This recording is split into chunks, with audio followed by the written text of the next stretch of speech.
আসসালামু আলাইকুম। তাই বিকালবেলা একটু ঘুরতে বাইরেছিলাম। তাই একটা ট্রলার দিয়ে মানুষ পারাপার করে, মানুষ ভ্রমণ করে, তাই দেখে একটা ভিডিও করে নিলাম।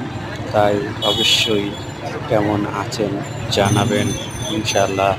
আমার একটা ইউটিউব চ্যানেল আছে RBR।